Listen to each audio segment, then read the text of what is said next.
problem is with this, before we even move in. So basically, $66,000 is that's all they'd have to pay. Which a lot of people are going to think, obviously, oh well, why don't pay it? Why don't you just pay it? Get it out of the way. Problem solved.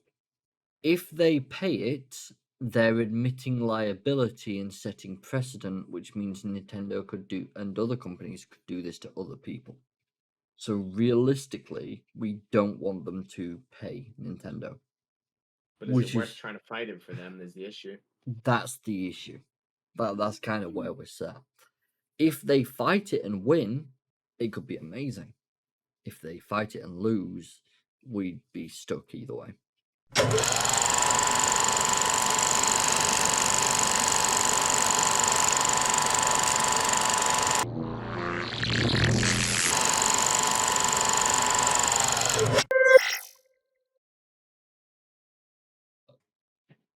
Hello everyone and welcome back to the 92nd episode of PandTha Talks, once again streamed live.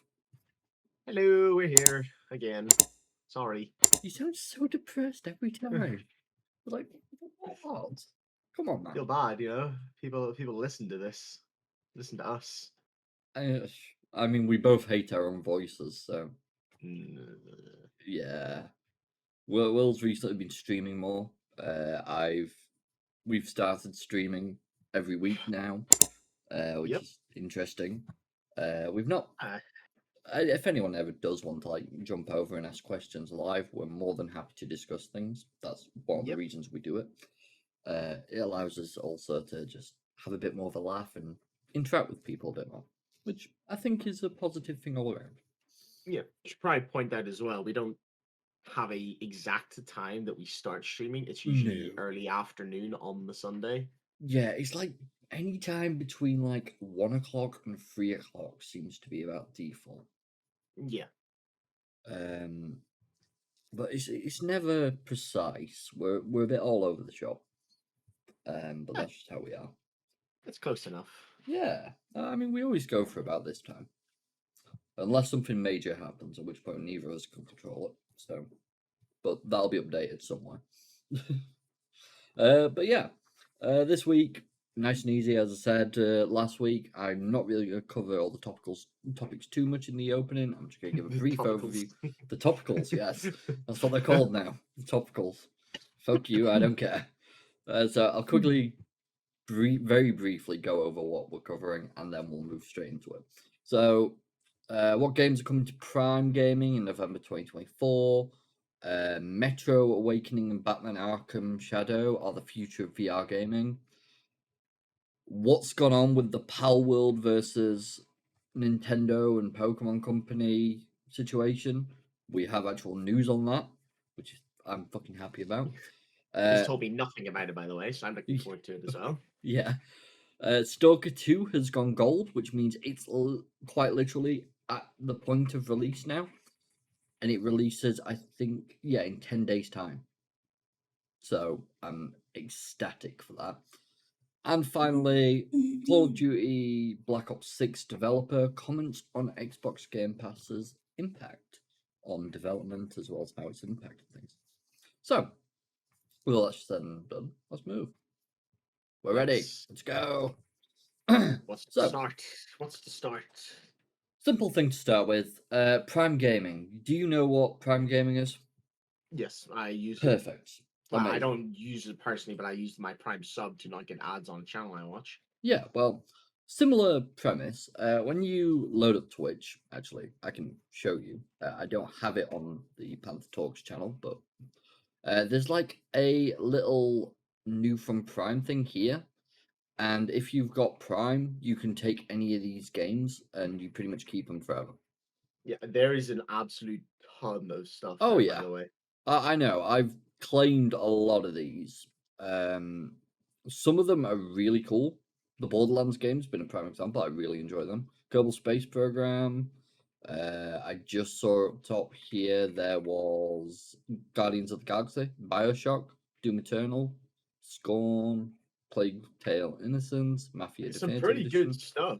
Yeah, there's some like major titles here. What Dishonored is Definitive Edition. going on in the back of your recording? Oh yeah, that's us. I Ah. forgot about that. That's great.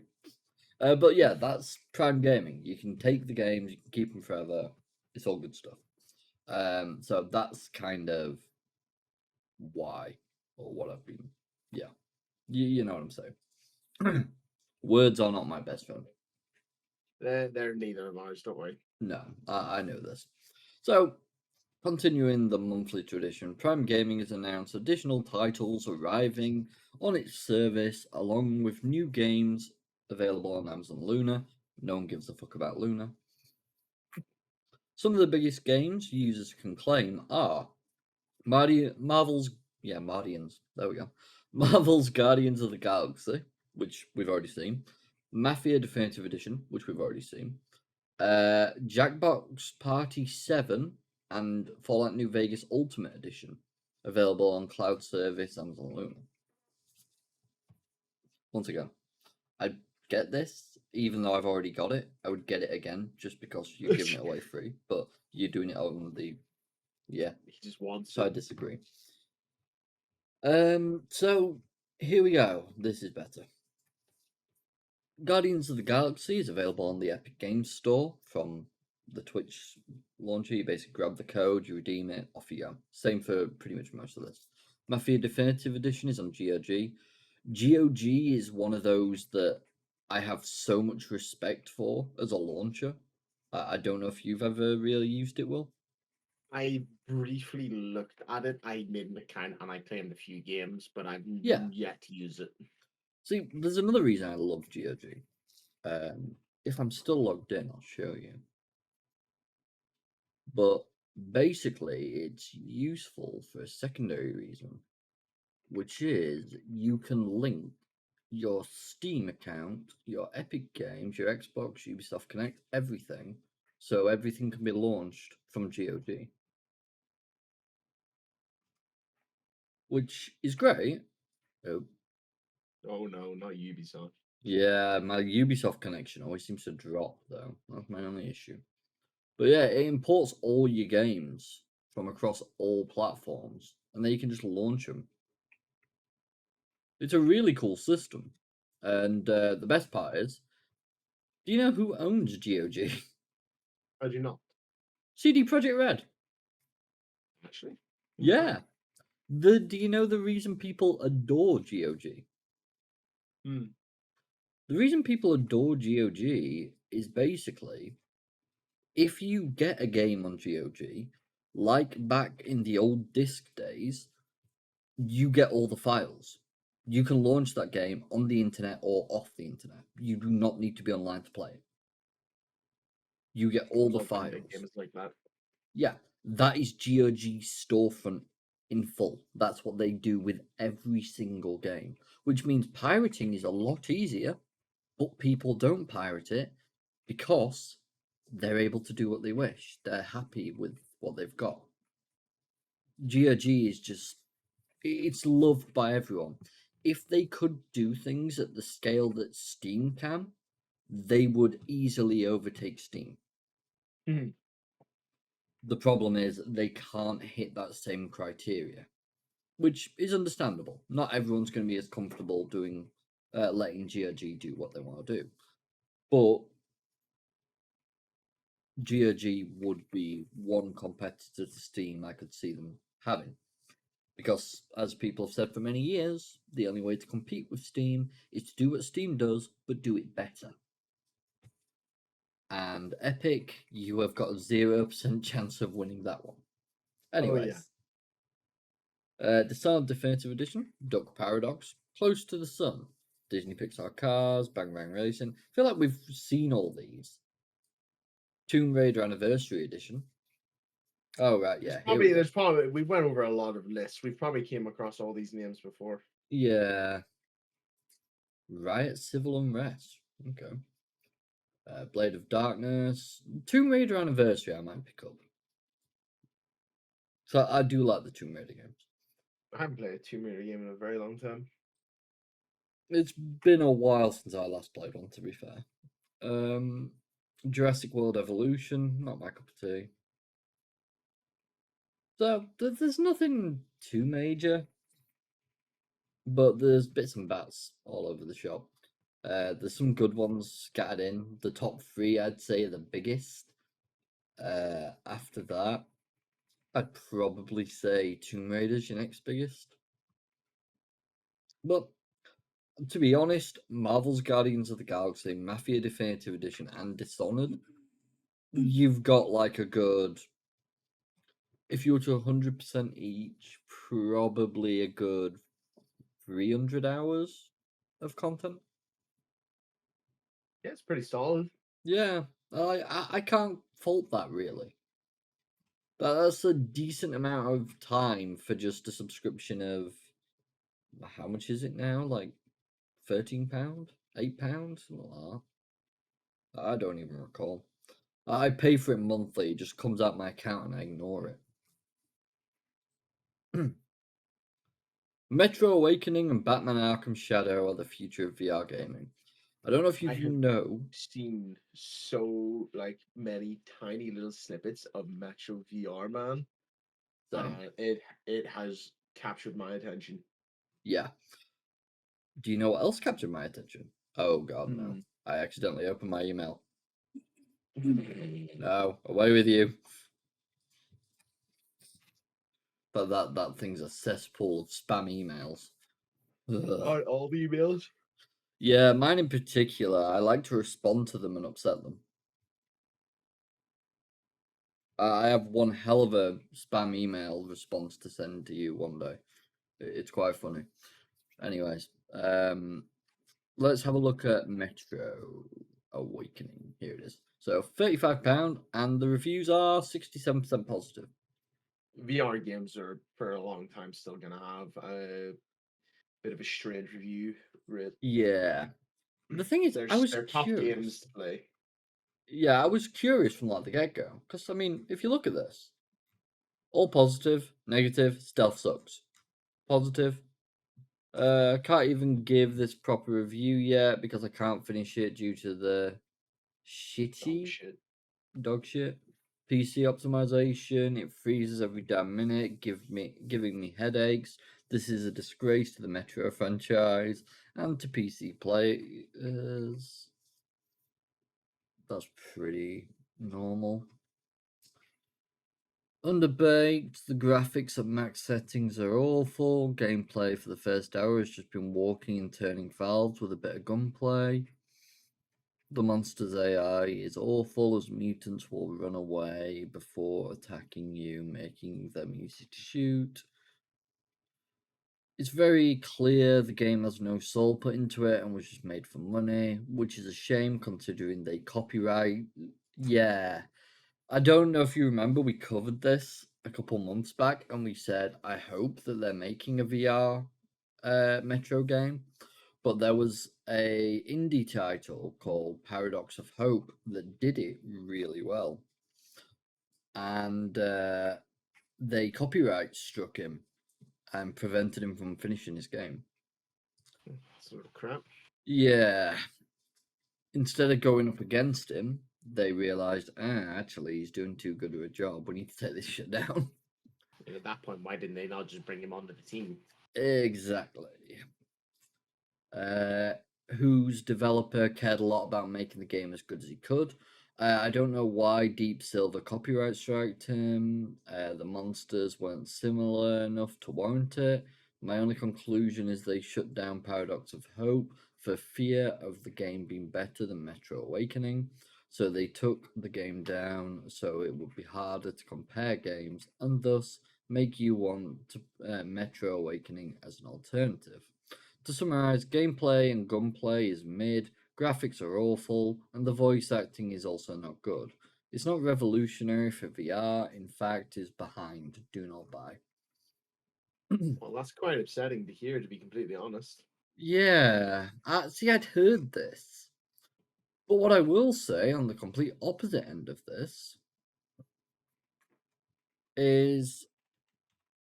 Oh, wait, I can't pull this up on here, can I? I have to go to the. What's it called now?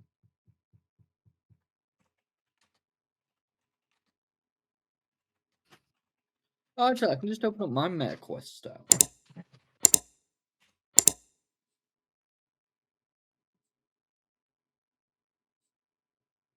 Yep, I know. Every time I get asked that fucking question, it drives me up the wall. The one time a day, it didn't ask it to you, did it? Let's see if it's there.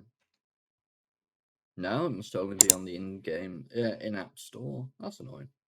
So, I don't know actually how well this is doing, but what I'm going to do then is I'm going to go to Metacritic, and we can compare on there with a better...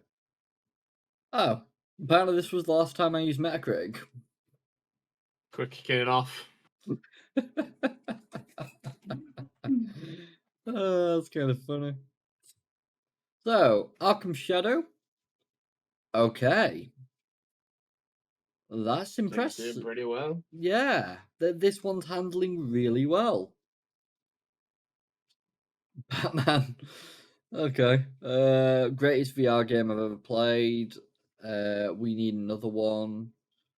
If this person is allowed the Arkham IP again.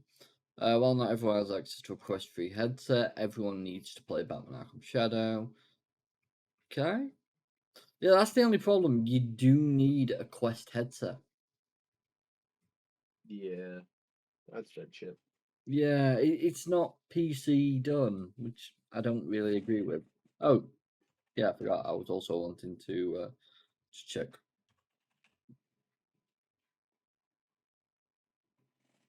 Metro Awakening. Actually, it's still got good reviews on the PS5, so it could just be that they fucked up on the PC release. I mean, there were a few reviews saying that the game wasn't really running very well. Yeah. So on the Meta Quest, it's actually got decent reviews. But these are just by sites, not by users. Yeah, when they're by sites, as we learned with a few games that we've checked on these websites, they're not necessarily true. Yeah, but Considering they it's... were giving one game in particular a very good score that ended up shutting down a week and a half later. What? Don't know what game you could possibly be on about, Will. No idea Ah, what at all. wouldn't know myself, mate. Wouldn't know myself. No idea. No idea. Average score of 65, yeah, and no longer exists. That ring a bell? 10 days was confirmed to be shutting down after release. Company now entire gone. Yep. Just there it is, right in the... Oh, good. It's finally hit zero. Will finally hit zero. How 20 Twitch stats 24-hour peak 1. How's that work? Oh, okay. Yeah, No? like this is okay. So when was the last? Oh, it had one player on the 31st of October. So 10 days ago was the last time it had a player. Okay. Dear. And I think this must be like where the company got like shut down properly, and that's now bye bye everyone. See you all later. Which means pretty interesting. Hey, look, random Panda 99 is now following us on Twitch. Who'd have guessed? Wow. Crazy. I know, absolute insanity. Ban him. How could he do such a thing? Torturing himself like this. Right. After years of waiting, VR adaptations of iconic video game franchises are at a turning point with the release of Batman Arkham Shadows and Metro Awakening. While it has been over a decade since the Oculus Rift seriously kicked off VR gaming as a worthwhile subsect of this medium, it has taken a while for it to hit console and PC gaming's AAA quality level. Trying to think of a VR game we had a load of fun in. After the fall, before they fucked it up. Climby, but we get exhausted too quickly. Yeah, we still push through and threw ourselves around. Yeah, that game is so much We fun. went on that the first time for like 2 or 3 hours, mate. Oh yeah, how we lasted 2 to 3 hours on that, I do not know. I really don't. It was mental. Those are the only games I can think of off the top of my head. Oh wait, no, the Bone Lab slash Boneworks. yeah, those two games are pretty cool. Bone Labs is better mechanics wise, a lot less of a story though. Very confusing for your head as well. I don't know why. It baffles me at times. It's fun, but it's just confusing. I don't know about you, but if I check here, I also have 128 hours in H3VR. Yeah, you adore H3VR. I did forget that one. Just so much fun. Okay. Let me just shrink these categories a second. I'll take a quick look here. Right. VR. Here we are. So yeah, after the fall, it's not bad. Well, it wasn't bad. Yeah. We also found out that if you don't play with 4 players, it's impossible to progress further on Yeah, harder difficulties. we played the Nightfall update, like literally what 7 days after, and yeah, it wasn't fun. We didn't have much fun with it. I've not played much of that, so I can't tell you much. I fucking love that game. They've brought co-op into it now. I'm so excited to try that out again. It's great fun. I really want to like this game. It's too old now to go back to, and I get struggling. The remaster has released. Yeah, it's only a $5, I think. It was to 7.99 maybe. upgrade. Yeah, something like that. Arizona Sunshine 2, what a disgrace. Nah, I'm not happy with it. No. Beat Saber, I actually quite enjoy that. I would It's rage too much. it's a good bit of fun. Blade and Sorcery. It's So fucking much fun. phenomenal. It It's so really much fun. is. I just You really literally want just to run see. around. You just run around chopping people up, man. Oh yeah, like I want to see the Nexus mod for it to improve. That's what I want. I haven't looked at it in quite a while. Neither have I actually. Oh Jesus Christ! How many mods are there now? A lot. Oh, here he is. That's the one.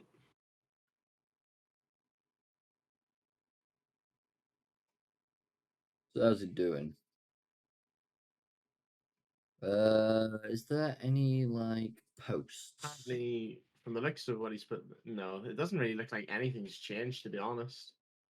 From like the page. Last updated 11th of August 2024. So not much work's been done, to be honest. Hmm. The mod is glitching out. Yes, I know. Oh yeah. Yeah, trust me, we know too. There's when this mod is fully complete, it'll be amazing. It just needs to get there because so far it's just not at the point where we can play it together and just go mental, and that's the big issue. So yeah, that's a good bit of fun. Anyways, let's continue because those are the only 3 games I can think of. If I was to go story games, short but sweet, the I Expect You to Die series. Phenomenal openings. Every opening to one of their games is like a James Bond old school opening. It's phenomenal. Fucking love it. Oh, by the way, if you remember, Will, last week you said there's one bad thing about us live streaming. It's that our community manager will now know that we go on tangents. Mm-hmm. I put something in the video last week. I haven't actually showed you it, but I added something because I thought it's funny. I don't know if she agreed, but I'll just let you. Meanwhile, on the witness. Escape Factory forums, every topic has been moved, then logged. Welcome to Fantastic HQ's idea of transparency and honesty. Rory, You there's another bad thing about streaming. what? The community manager can now see you live when we go on tangents. Yeah, that'll be fun. We're just gonna hear a loud banging on Rory's door in the background, and then Rory's gonna suddenly vanish, and I'm gonna have to finish the episode.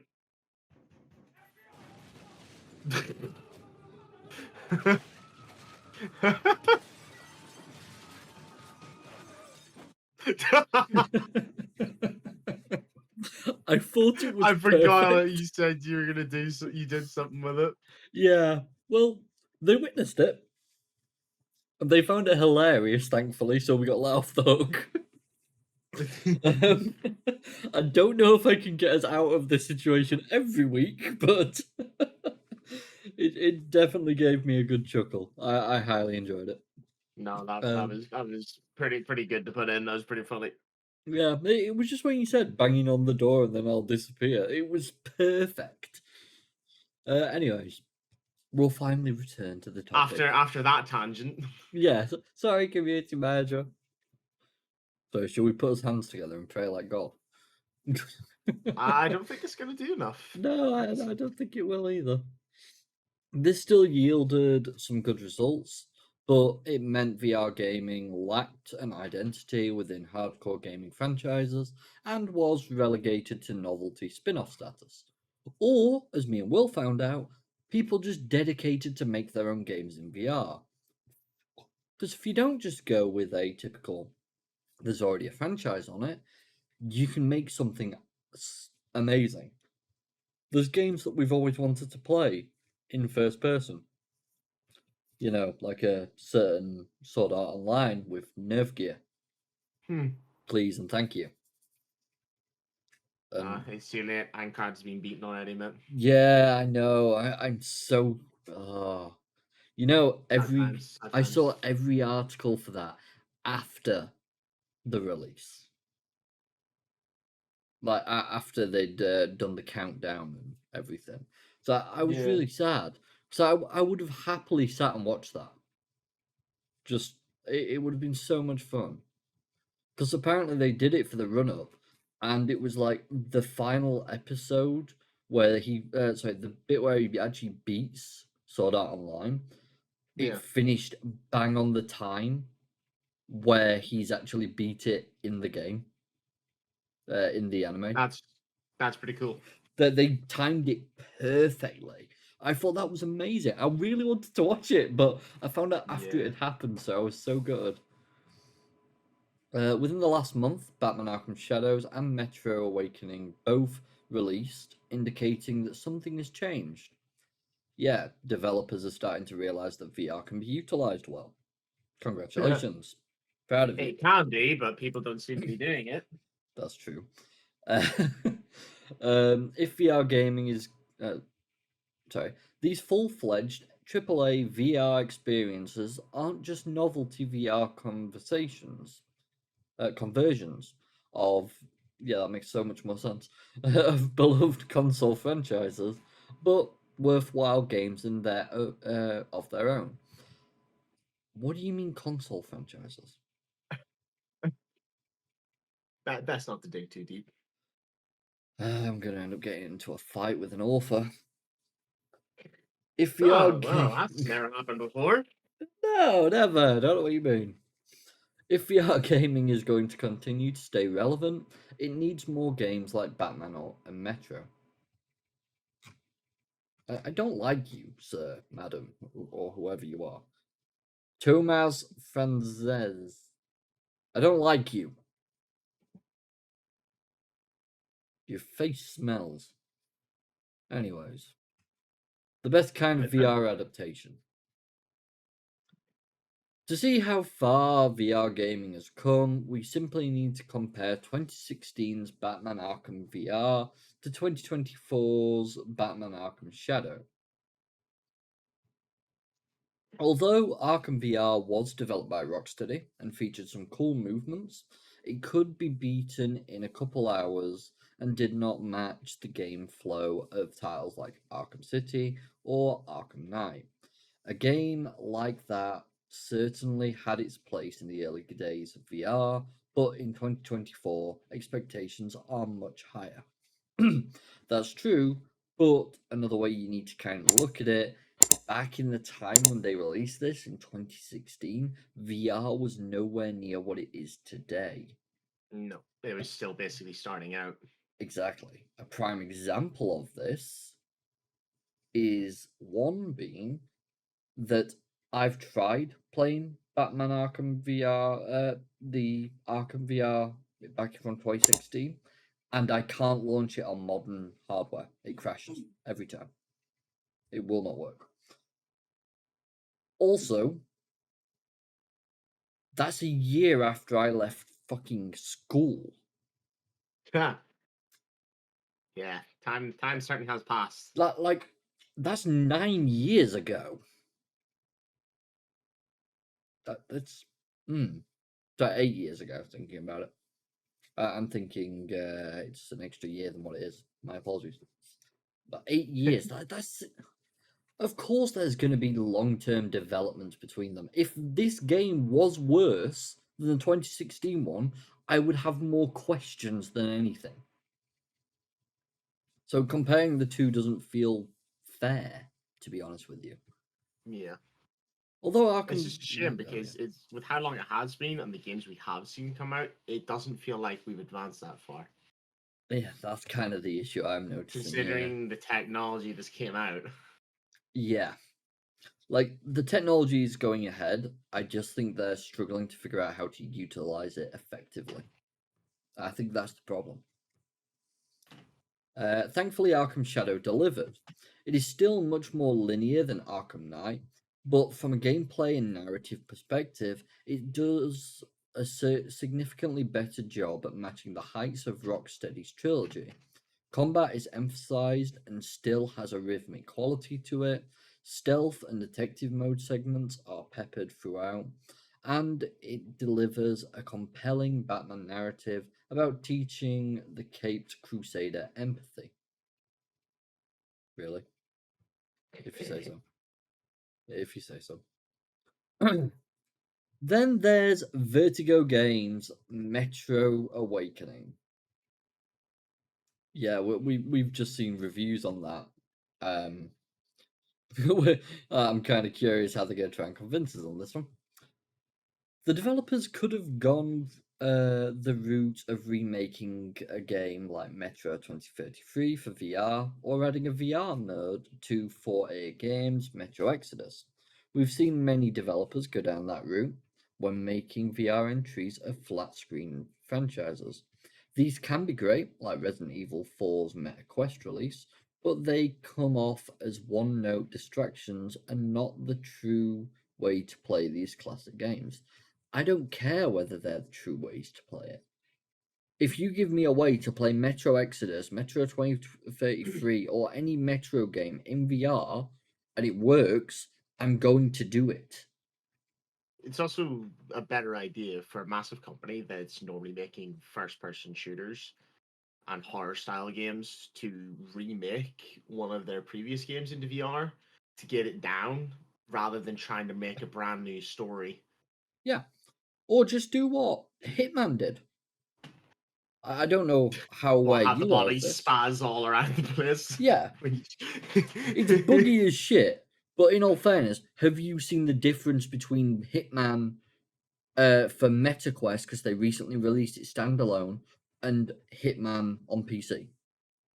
I have not seen. No. Okay, I need to show you this. I came across this because I watch a YouTuber. I'm actually going to use his content as an example here.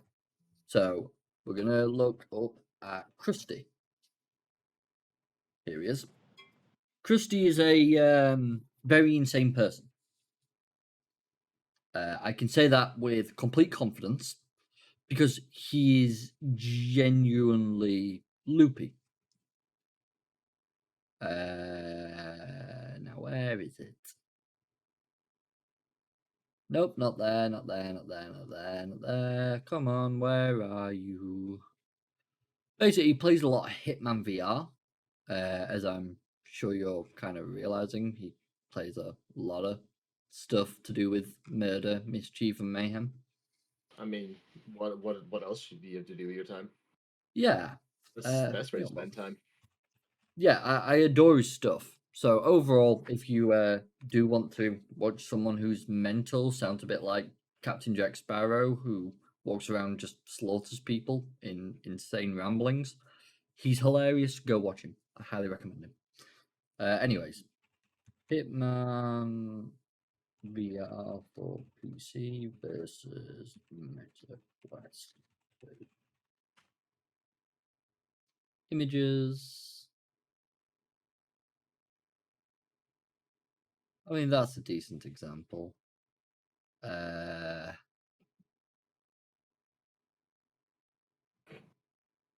Yeah, just this is actually how the game looks as well. This is on the highest settings. What, just polygons? Pretty much. Like, let me see if I can. I'm gonna turn off the audio. Oh wait, no, this is VR and PC. That's not quite right. Don't go away. Go away. I want the. This was what I saw, right? How horrific does that look? It's like a cartoon style game, Yeah. This is how the entire thing has turned into, because that's how it's supposed to look. which is a hell of a lot nicer. Yeah. But for some reason, this is what they did. I can't figure it out. It,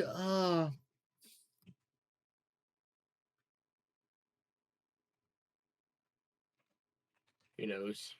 I just really want to see the. Is there no? All right, is that what it's called? Hitman 3 VR Reloaded. Come on, just please give me like a comparison. That's all I want is a side by side. Because I had to pull one up myself. I mean, what the hell is this? Went back 20 years in graphics. Yeah. I don't get it. I really I can't understand it. I think he's actually been asked to remove his video because I found it quite early on. Oh no, there it is. So that's that one. Now if I pull up his channel again, I should be able to find the exact video I found the other day. That's just as an example there. This annoyed me so much. I genuinely need to find this. It will drive me insane. Oh, there it He's on is. a mission at this point. I am. I really am.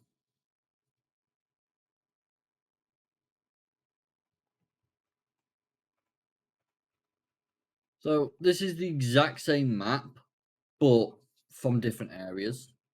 I'm just seeing if it goes back up top at any point.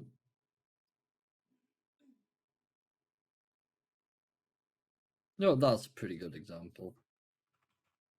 So this is inside the tents, which are down here. If I fast forward, because I guarantee he'll end up there.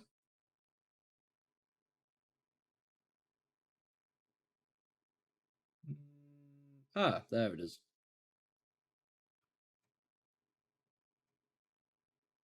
Massive difference already. Yeah, like this is the exact same area. That literally he's just there, basically, on this side. What the hell has happened between these two versions? You can make out who people are. Look, they have faces. Yeah. Well, it's like playing Tomb Raider. So yeah, that's the original Tomb Raider. May I add? Yeah, I gathered when it's Yeah. literal polygons. But that's what annoyed me. That's why I had to show this because I think there's a point now where we need to obviously mention some of that at times. I can't even remember what the initial point I was making was, to be honest with you. I just remember I was getting very annoyed about something. Which is about right for me. Yeah, instead, Metro Awakening is a distinct entity in the Metro series. Oh, yeah, that were it. We were talking about how games can be a spin off from that, but also it'd work quite easily to just make the VR game work as part of the default game. VR compared to PC, it's just such different gameplay. Even if you try to make a sequel of a previous game where you're swapping from one to the other, it's just so different. Yeah. I mean, Everything you do is completely different. yeah, I remember now what I mentioned. It was that the Hitman game allowed you to choose to play either VR or PC controls, or controller, obviously. And playing as VR, you just do the exact same missions. And yeah, the game's a bit different, but it's fun. It's different. It's enjoyable.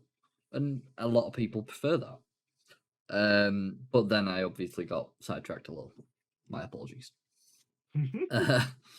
Totally not normal or anything. Ha ha ha ha. Happens 7 times every episode. Oh yeah, every time, every time. Instead, Metroid, yeah. So I do disagree that they shouldn't allow for basically these games to just be a part of VR. Because as I said, any Metro game I would kill to have in VR. I really would. Instead, It's also Metro, just a great way for the company to get a grasp on the VR franchise. yeah, it gives them a lot of learning experience. They can update it easily by just modifying the games they've already released. It would not be Yeah. too much And they're not extra having to work. worry about making this whole brand new game.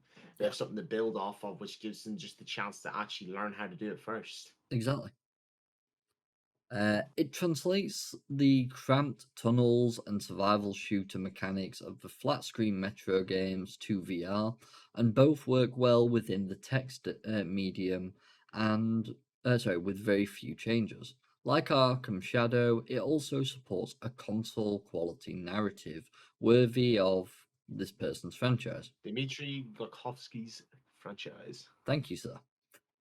These are two of the best VR games I've ever played, and they both do the same things right, while bringing a flat screen gaming franchise to VR.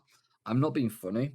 If these are two of the best VR games you've ever played, I think you've not played enough VR games. Hmm. Especially when Blade of Sorcery exists.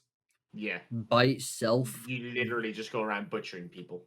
yeah, by itself, that game is one of the top VR games out there because it is its own standalone thing. It's only on VR. You cannot play it on anything else, and it is a boatload of fun. It is a standalone bloody winner. So why do you think it's more than a novelty, Thomas? Arkham Shadow and Metro Awakening work well because they feel like equals to their counterparts. No, they don't. I can tell you that already. No, no, they don't. Once again, you want a game that feels like an equal to its counterpart. You want the Hitman VR because that is literally you own the base game. You just need to plug in a VR headset into it. You can play it either way you want, and it feels identical both ways because it is. These do not feel the same, nor will they ever. Yes, the Batman Arkham Shadow I've heard is amazing. I've not heard anything negative about it. So good, that is great. I'm sure a lot of people would like a bit better graphics, which would be a case of it needs to be plugged into a PC and allowed to release on Steam or something. Metro Awakening, from what we're seeing, is not doing very well on PC. Yeah, it might be great for console players, but VR started on PC. Don't you think you should be, looking towards them? Starting to feel like we're going back to the fucking console days where, oh yeah, exclusivity though. Except now we're Please, hitting it no, with VR. not again. Yeah, I'm getting a bit sick of it, to be honest. Too often, VR games either feel too simple in how they play, don't feature quality narratives, and fail to live up to the standards of console gaming. Why do you keep talking about it as though it's all console gaming? just out of mild curiosity, does he not understand? I mean, for starters, you're literally on about the Meta Quest, and the Meta Quest is not a console. It's its own thing. Yeah. Don't like this guy. Metro and Batman not only buck all those trends, but do so while faithfully adapting well-known gaming IP to VR. If VR is ever going to evolve as a gaming medium, it needs to not only establish breakout new franchises like Asgard's Wrath, but demonstrate how beloved existing franchises can make a full transition to virtual reality. Look at Half-Life Alex as well, thinking about it. That was ahead of its time. That is still ahead of its time. Let's have a look. Asgard's Wrath.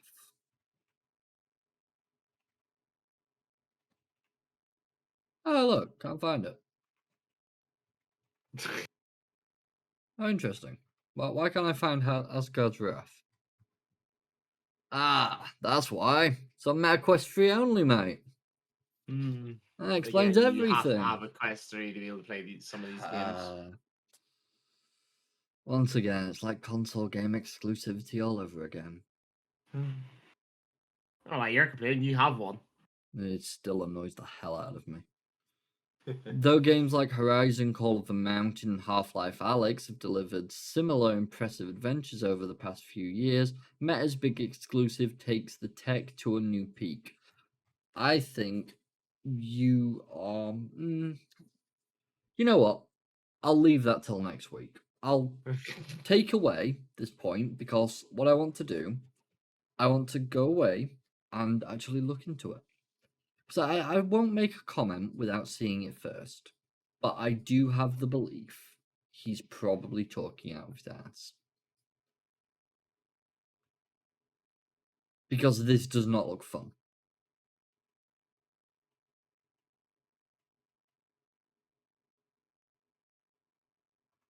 Especially that. Like,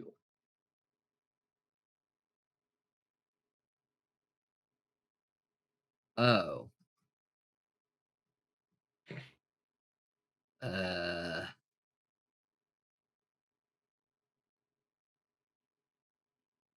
It's basically just an action-adventure game. Okay, fair enough. It's a lot better than what the fucking photo showed earlier. Anyways, we'll finish this. But demonstrate how beloved existing franchises can make full transition to virtual reality. Half-Life Alyx, oh good, you are going to mention it, showed us all these things in 2020. You can find success in VR by using a fantastic flat-screen game as a base, homing in on parts that could immerse the players in a VR experience and delivering a complete narrative experience with it. Game development takes time, so it took other VR developers a while to catch up, but games like Arkham Shadow and Metro Awakening indicate that we've turned a corner for VR games. The quality bar has not been raised, and it's not to all... Has been raised. Oh, sorry, has been raised. I agree with what I said originally. And it's not too far off from the traditional gaming anymore. No, it's still quite a distance away. Oh, absolutely. As I said, there's very few games that I think hit the even criteria of being called AAA VR games. And we've already discussed them, really.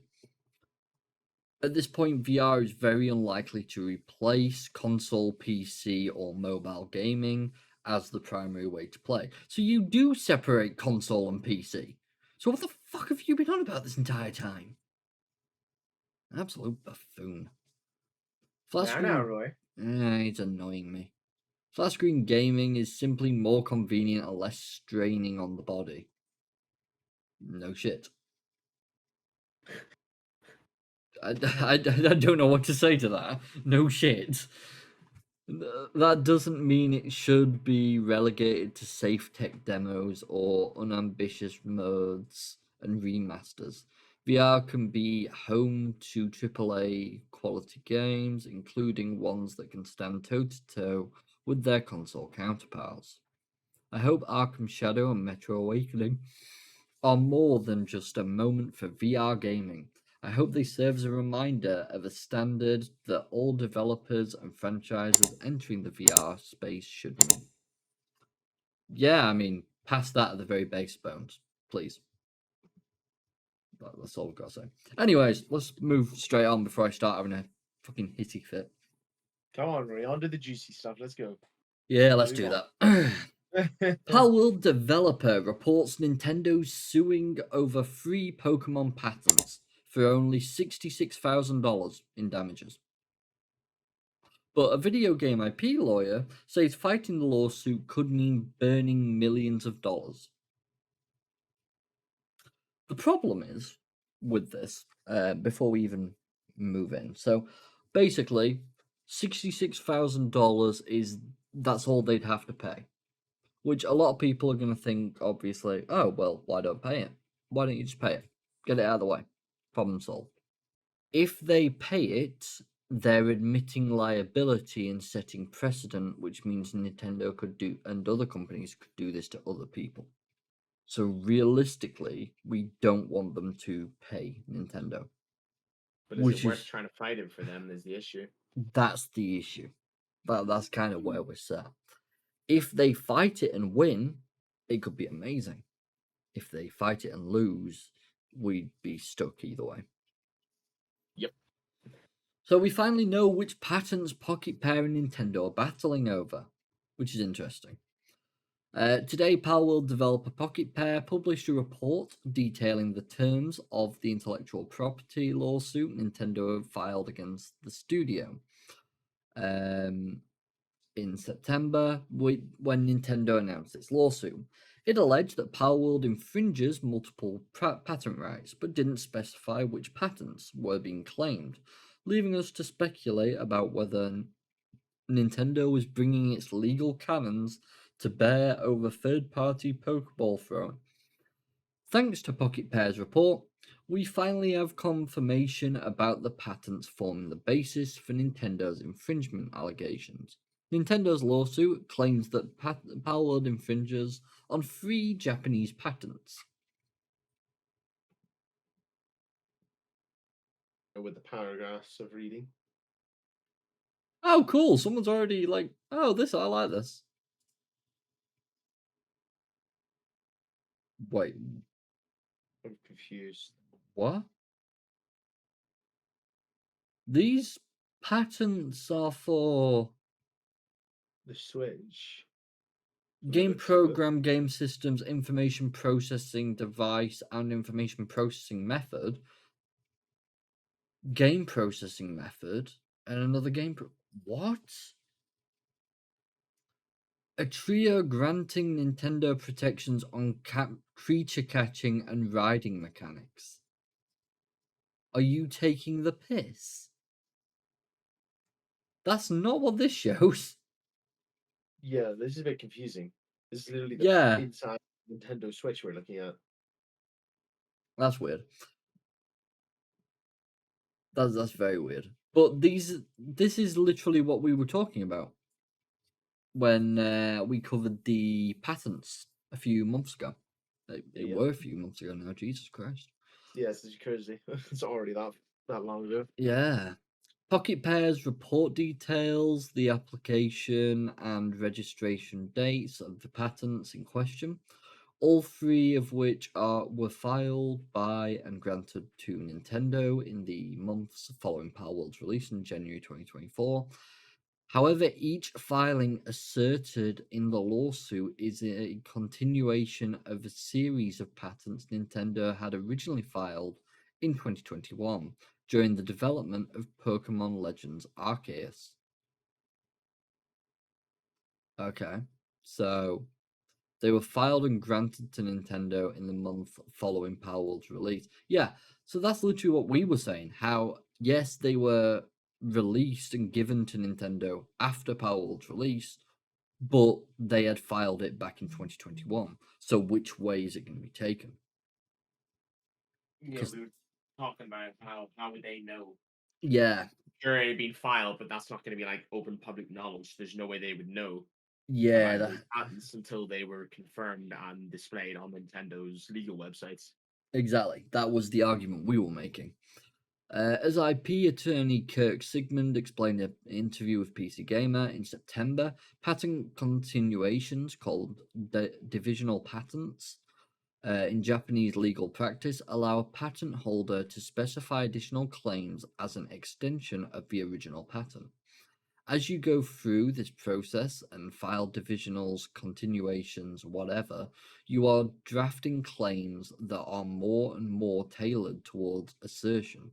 Sigmund said, you know more about what you can get and what you can't. And what you can also do is if you know who you're going to sue, you can draft claims to target them. Nintendo had also filed divisional patents after Pocket Pair had started releasing Palworld gameplay footage, suggesting that Nintendo might have begun sculpting additional patent filings well in advance of its eventual lawsuit. So they had a feeling that they'd fail on the first aspect and ended up going in through a different way. They're scum. They really are. If they were aware of Palworld, or if they were concerned about it, it would not surprise me that if they went back to and told their patent attorneys, we want claims that we think are prepared to handle them. Pocket World also reports that Nintendo is seeking an injunction against Palworld, which would halt sales of the game until infringing mechanics are removed. Considering that the patents Nintendo is asserting seem to cover some of Palworld's basic mechanics, removing and replacing them seems it would take a lot of work. And it Additionally, would. yeah, I completely agree with that. They'd essentially have to rebuild Yeah, full mechanics of the game. they really would. It'd be fucking daft, to be honest with you. Just for Addition, Nintendo to probably say again that it's still infringing on their patents. Yeah, they would. And that's the thing. That is exactly what they would do.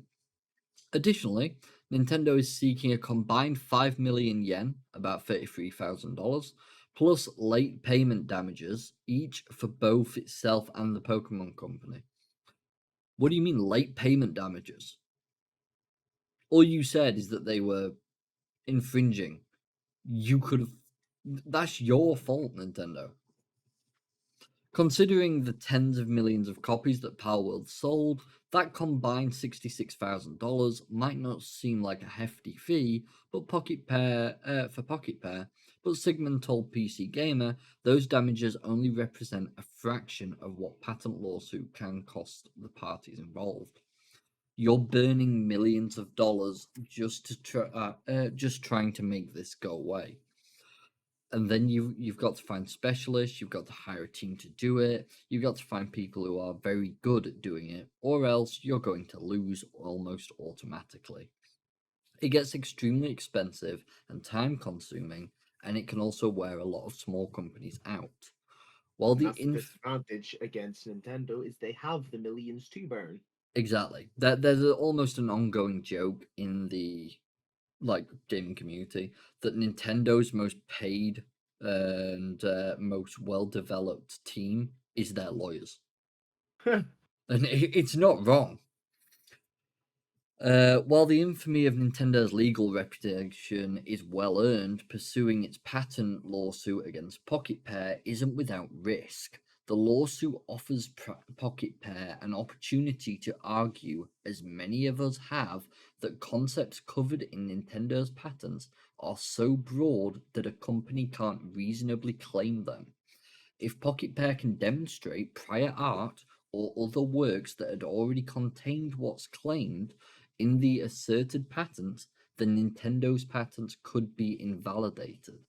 If you're too broad, then you've given them a pathway to make the patent go away because you've given them an opportunity to prove that it was already in existence. In honesty, I hope they fight it. I really, really hope to high heaven that they do. because that would be the best thing for everyone. But I also completely understand if they don't, because they wouldn't. At the end of the day, they've got to think about their own company, and if they try and fight it and it goes on for too long, they will Yeah, just drain themselves of exactly, any resource. exactly that. But also having to recreate their game because of base mechanics being removed, I think would be awful. So, Stalker 2 has gone gold. After all this time and working from a bloody war zone, they've done it. Which is impressive in its own, It's let alone the absolutely game itself. mental. So, fans patiently awaiting for the release of Stalker 2 Heart of Chernobyl won't have to wait much longer. I know, it's only 10 days. I'm very excited. As the game has officially gone gold, signaling the final stretch before its release. The November 20th, 2024 release date of Stalker 2 will mark the end of a lengthy development saga for the game, marked by multiple delays. The original Stalker. With good reason. Don't put it Yeah, hard. the extremely good reason, to be honest with you. The original Stalker Shadow of Chernobyl game from 2007 took inspiration from classic Soviet era science fiction stories, setting the game in the exclusion zone surrounding the Ukrainian city of Chernobyl, which was populated by a nuclear reactor meltdown. Depopulated by a nuclear reactor meltdown Well, in if we're talking 1986. Fallout sense, maybe it was also then repopulated by Yeah, yeah. mutated everything. I mean, you're not wrong. Featuring realistic gunplay, challenging survival mechanics, and a tense apocalyptic atmosphere. Stalker became a beloved classic among shooter fans, and arguably one of the earliest modern open world survival games. I'd argue it was.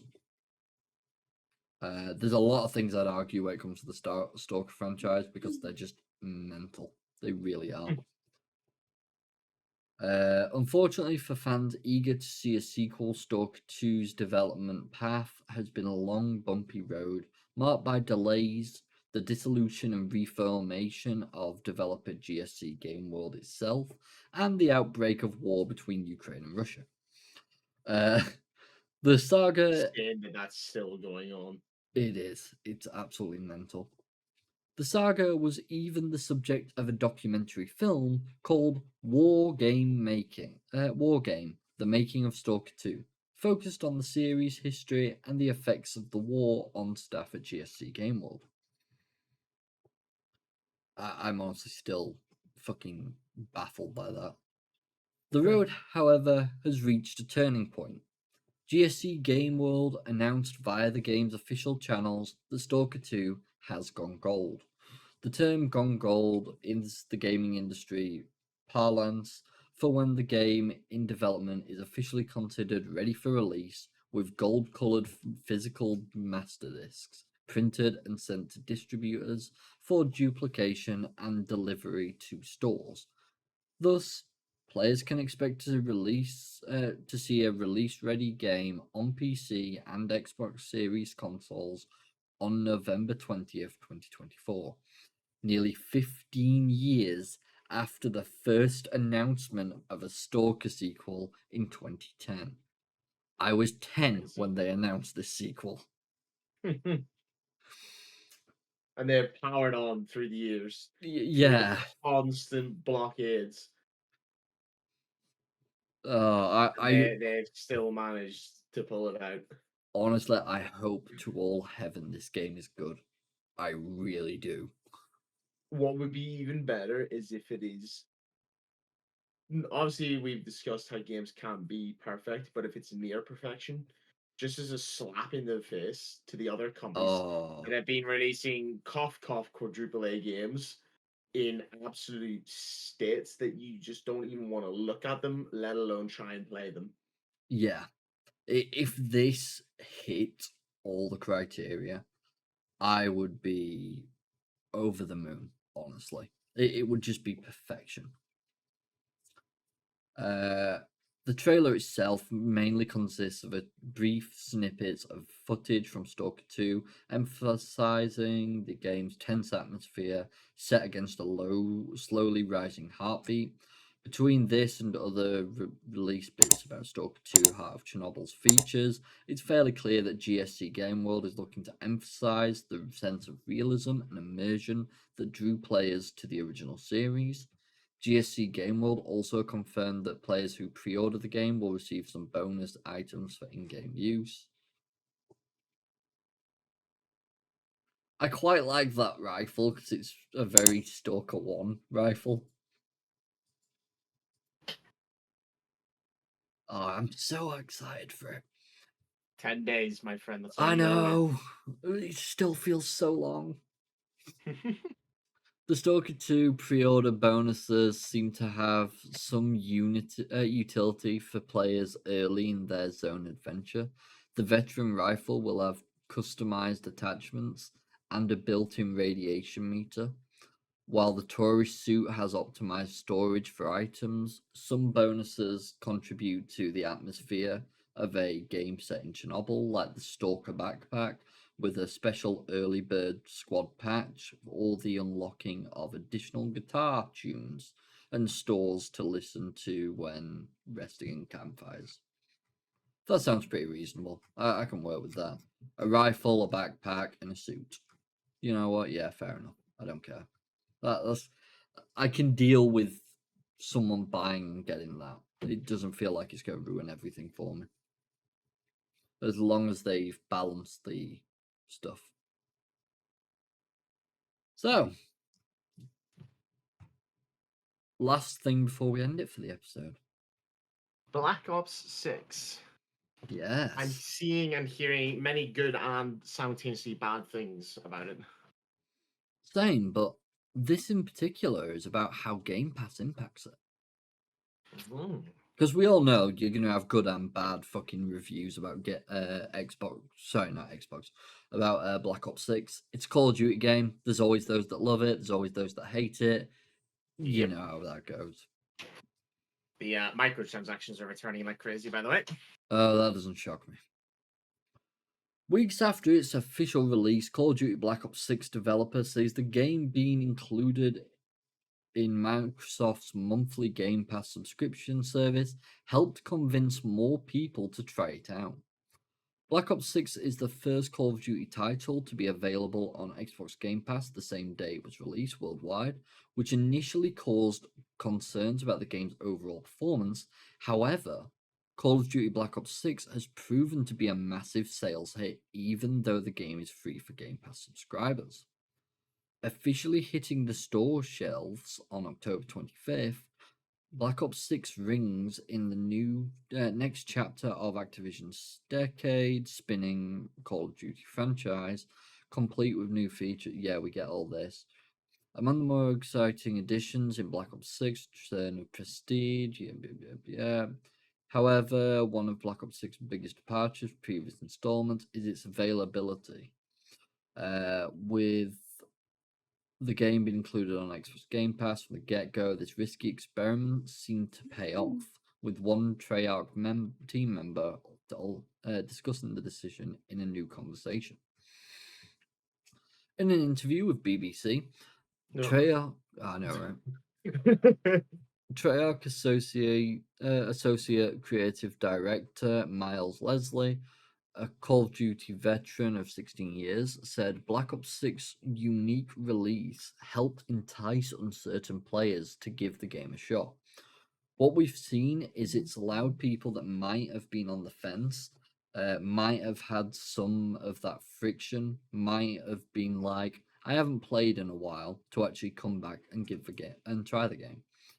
He said, Call of Duty titles like Modern Warfare 3 have been made available on the Xbox Game Pass before, but none have launched on the service at the same day it was released nationwide.